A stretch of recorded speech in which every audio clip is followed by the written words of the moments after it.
이재명 대통령이 G7 정상회의를 통해 다자 외교에 성공적으로 대비했습니다. 또한 각국 정상들과 견고한 파트너십에 대한 공감대를 서로 확인하는 자리를 가졌습니다.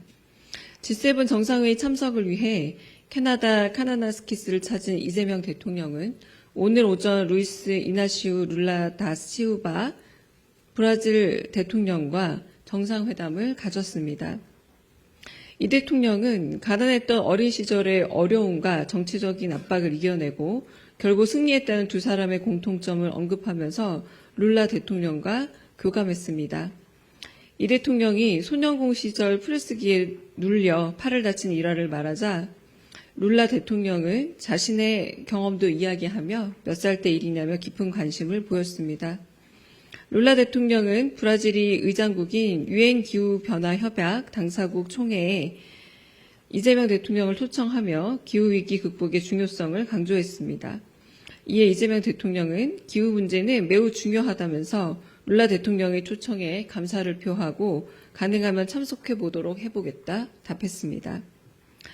룰라 대통령은 마지막으로 자리를 일어서며 이재명 대통령을 향해 국민들이 뽑아준 이유를 잊지 않는다면 성공한 대통령이 될 수 있다고 말했습니다.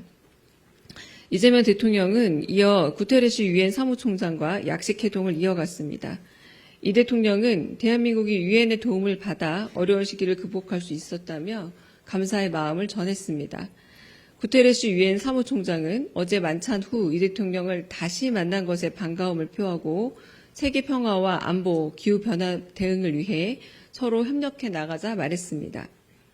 이재명 대통령이 12.3 계엄과 탄핵 등 한국의 민주주의 회복력을 언급하자 구테레스 사무총장은 9월에 열릴 유엔 총회에서 이 대통령이 한국의 민주주의 회복에 관한 이야기를 직접 들려주면 좋겠다 제안했습니다. 또한 한국이 앞으로 아시아와 아프리카 등 신흥 국가에서 매우 주도적 역할을 할 것이라 기대된다고 전했습니다. 이에 이재명 대통령은 세계 평화를 위해 유엔이 할 일이 많다면서 과거 한국이 받은 도움을 국제사회에 돌려줄 수 있는 역할을 고민하겠다 강조했습니다. 이어 이재명 대통령은 클라우디오 세인바움 파르도 멕시코 대통령과 정상회담을 가졌습니다. 이 대통령이 세인바움 대통령의 높은 지지율 비결에 대해 묻자 세인바움 대통령은 일주일에 3, 4일은 직접 시민을 찾아가 대화하고 야당과의 토론도 이어간다고 답했습니다. 이에 이 대통령은 깊은 관심을 표했습니다. 한편 이 대통령은 멕시코와 미국의 관세 협상이 어떤 식으로 진행하고 있는지에 대해서도 접경 국가로서 질문을 했습니다. 이 대통령은 세인바움 대통령을 향해 기회가 된다면 에이펙 계기에 한국을 방문해 줄 것을 제안했고 세인바움 대통령은 멕시코에 한국의 기아 공장이 있다는 사실을 언급하면서 한국과의 경제협력을 더 강화했으면 좋겠다는 의견을 비췄습니다. 다음으로 이재명 대통령은 인도 나렌드라 모디 총리와 정상회담을 가졌습니다. 모디 총리와 이재명 대통령은 두 사람 모두 어려운 계층에서 태어나 각 나라의 지도자가 되었다며 공감대를 나눴습니다. 모디 총리는 25년 전 한국을 방문했던 기억을 전했고 이재명 대통령은 인도 영화를 매우 좋아한다고 전했습니다. 이어 방위산업 분야와 문화협력에서 두 국가가 서로의 경험을 나누자고 제안했습니다. 모디 총리는 2000년 전 가해의 김수로 왕과 혼인한 인도 아우타야 출신 허와옹 공주와 그의 성씨인 김해 허씨를 언급하면서 한국에 대한 깊은 애정을 전했습니다.